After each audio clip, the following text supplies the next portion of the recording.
So people coming up with a lot of clever ways to do a lot of different things, and profiles and fake IDs and identities. The number one fraud is identity theft. Because once you steal somebody else's identity, it's easy for the fraudster or the scammer to literally do whatever that they want to do, from getting loans, credit cards, lines of credit, houses, can refinance your house, can sell your house, can it's a lot of different things that people can do when they get that somebody's identity and create a profile and fake ID. But the problem is that a lot of times it's also easy to get caught too, because with these drop fake IDs and all that, that driver license number is almost more deadlier than the SSN number, because that driver license number has a picture connected to it, has a height connected to it, has a lot of things that shows this person who this is. And if you don't match when that driver license number goes into, they search that driver license number, then it's like that's not you. But a lot of time, a lot of places don't check driver's license number, and that's why it's a lot of like fraud going on when it comes to like getting cars, getting apartments, getting credit cards, opening up bank accounts, doing so many things. Because you gotta think, when you create a CPN and a credit profile, if you're 25, 28, 30, older in the years, it's going to show up as a brand new profile. So it's going to literally say so. So for 30 years, you've never had a bank account. That's a red flag. For 30 years, you never did this or never did that. It's gonna be too fresh and too spanking bald, brand new. And that's what a lot of people mess up, and they try to go do all this stuff and have nothing being on it. And it red flags and it doesn't work. Vice versa, getting it, creating it, getting the secured credit cards, try merging it, starting to build the credit on it, start doing all this stuff. Then start opening up accounts. Do it over the phone. Do it over a line. But people be so thirsty and so green. The people literally was just walking in the bank with fake checks and stolen credit cards and being on camera, just not really thinking about, like, thinking steps ahead, like, oh, if I do this, go to this ATM, it's a camera. I don't want to be on camera, but people still doing it. Like, oh, if I go into this bank, they gonna more than likely. I'm trying to hope like they gonna find out that this check fake, and they still doing it. Like, people, like I said, people are starting to utilize credit more towards getting rich, and that's what fraud, and that's what real life. Because like I just told y'all about the credit card game. People are credit stacking. They just getting as many credit cards as they can. All right. That's a little gem right there for y'all. When it comes to business credit, the goal is to get as many business credit cards as you can. Not loans, but credit cards. Because like I said, a loan, you responsible for the whole amount. Credit card, you're only responsible for what you use. So you get a $100,000 credit cards. That's $1 million of credit. You every month you take it off. 50,000 off each card, liquidating cash, getting cash advances. Oh, in a year you're gonna be up at least 5 million off $1 million credit card. And you, like I said, you pay credit cards with credit cards. So if these two credit cards do that month, you're gonna take two of these other credit cards and pay them off. Next month, two other credit cards do, you're gonna take the other two that you use and pay them off. Like, you just paying debt with debt. That's how the rich gets rich. And once people understand that, they say, oh, I can do that with a CPN too. Oh, so when it comes to bankruptcy, when I file a bankruptcy, I'm filing bankruptcy with the court, not the credit bureaus. So the credit bureaus are actually buying the bankruptcies from the courts, Sage and LexisNexis and all that. And when they do buy it, they're reporting the wrong furniture. So that's automatically grounds to dispute and have it taken off my credit. And that's every time a bankruptcy is, people don't know. Listen, whenever a bankruptcy is filed, you're not filing with the credit bureaus. You're filing a bankruptcy with the courts. The credit bureaus buy the accounts. And once they buy the accounts, they report the wrong furniture. But people don't know that. People don't know that. Only people who are in this world know that. So that's why people like you can get bankruptcies off your credit. You can, because if you know this information and you file a bankruptcy and you go file like, look, this is the wrong furniture. They're not the ones who, you know what I'm saying, who established this bankruptcy.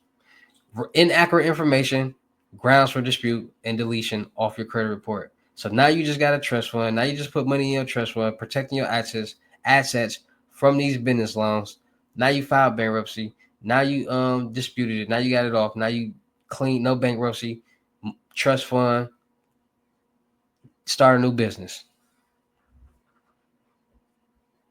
Why y'all think so many people file bankruptcy? So many rappers and celebrities file bankruptcy. It's a legal finesse to not have to pay them bills no more. That's basically saying, man, I'm tired of paying these bills. I don't want to pay them bills no more. I want to keep my money. I'm finna file bankruptcy. I don't. They just doing that. They prove that they ain't got the money, which is easy. They quote unquote launder the money other places. So when they turn in documentation saying I don't got the money here, I ain't got the money there, it ain't nowhere. Cool.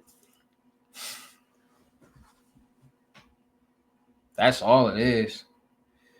People don't even understand. That's why. Listen, that's what artists are. When record labels sign artists, they're tax write-offs. They know 99% chance that the money that they give you, you're not going to recoup. So they use it as a tax write-off and pay less on taxes. It's a legal finesse. Like, people don't be understanding that. Artists just be legal finesses for the corporation, the bigger people, to make money. Literally. This is gems that y'all don't be knowing, but y'all be wanting to get scammed. Y'all be wanting to sign record label deals. Y'all be wanting to do all this cool stuff and spend extra money or get into certain situations that ain't right that look cool. That's what I be talking about. Because in advance, when you sign a deal in advance, is a loan. They're loaning you money. This money is meant for you to build your career. And when let's say you get $1 million advance, you technically got to pay like $3.5 million back. You got to recoup $3.5 million to even start making money. But y'all don't know. A lot of rappers, what they do is they find loopholes in the contract for them to be able to get out the contract without having to pay the money back. So they can get released from the contract without having to owe any money and just be set free. So they got the money and don't owe it back. That's the legal finesse for artists. That's how a lot of artists get out their contract without having to pay any money back. So they got that advance and got out that contract and get to keep the money.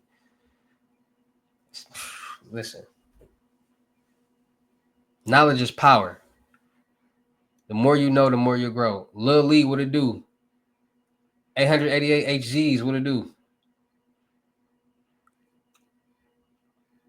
This is the information people be wanting to know. This is the information people need to know, because a lot of people are just floating in the sky, floating in the air, not understanding what's going on out here in life. Listen, everybody in here, what I want y'all to do is I want y'all to binge on my videos and binge on this show called American Greed. You can watch it on YouTube.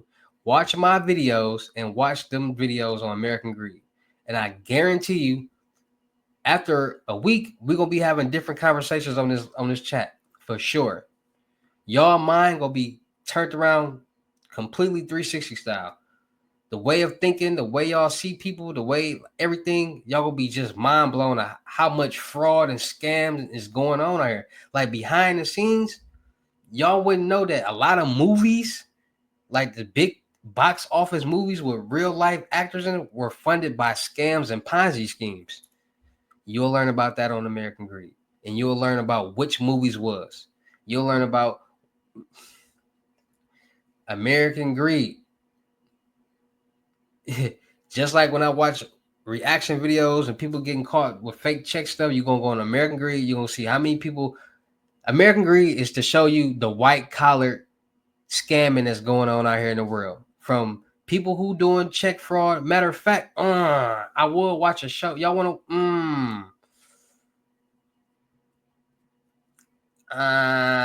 to, we might not be able to watch an episode because of copyright reasons. But American Greed.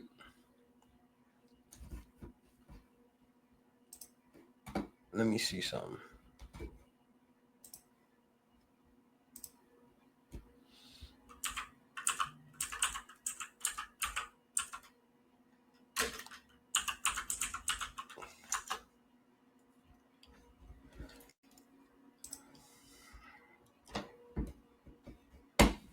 Let me show y'all something.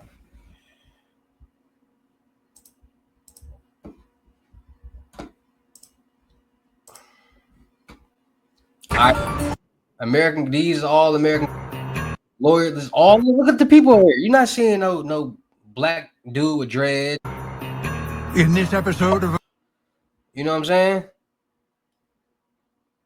Look. In this episode of American Greed, he's a powerhouse litigator who eats big corporations for lunch. Super lawyer Tom Girardi is worth $100 million, but says he's a champion of the little guy. Tom was one of the most... Look at this stuff. In this episode of American Greed, ambitious Miami salesmen capitalize on a golden opportunity. They had gold fever and they had it bad. Over a span of 4 years, the men import more than $3 billion worth of the precious metal. Go.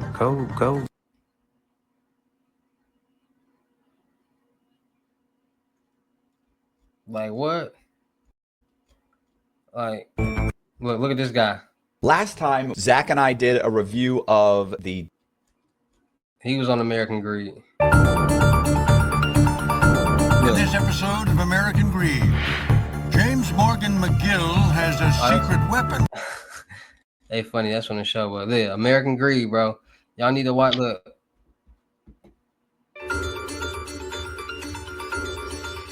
In this episode of American Greed, Sandy Jenkins and his wife Kay are living big in Texas. The running joke was that Sandy got a new car every time he needed an oil change. I remember asking, did he win the lottery? Because most people just didn't spend like that. But how can an accountant at a bakery making $50,000 a year pay for such extravagance? It's easy when you're spending somebody else's dough. I'm sick of my stomach. I'll keep trying to tell y'all, look at this right here, bro. Like,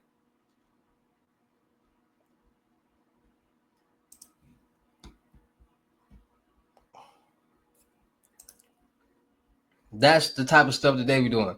Getting mansions and $1.3 million houses, not busting checks, not doing like credit card fraud. And no, what they doing is they working in multi-million-dollar companies, getting these corporate cards. They got $1 million on them, $100,000 on them, cloning them cards and doing a thug dizzle or buying stuff, and that's what they doing. See, man, y'all just don't know. The more you know, the more you'll grow, and that's facts. Them white people ain't doing no. They getting back. Y'all seen that? Y'all seen the houses? Y'all, he was wiping the company clean with them checks. The Chinese lady who could basically any kind of pill you wanted from her, them dudes ran off with a bag. They will invest until they last pennies with dudes on American Greed. Listen, I ain't gonna lie to you. In real life, corporate white people are the best scammers. They the best con man. They are the best. Why? Because corporate white man. Okay, let me put it to you like this. A corporate white man is going to have more trust than a corporate black man. Point blank period. It's a race thing. So let's say you want to, you buying whatever you buying from lean, marijuana, whatever. In your plug, you gonna want a white plug or you want a black plug? Who you gonna trust your money with first? Exactly. So when it comes to corporate America, people don't understand that these people, these rich white Americans, these rich white men or people, they already got the trust of other rich people. See, when it comes to, it's easier for them because when it comes to culture, black people always think somebody's scamming and trying to get over, which they are, for sure, which they are. but the dollar amount is smaller. When it comes to rich white crimes, white collar crimes, those people aren't dealing with people in poverty, minorities. They're dealing with their buddy Joe, that's a cop, their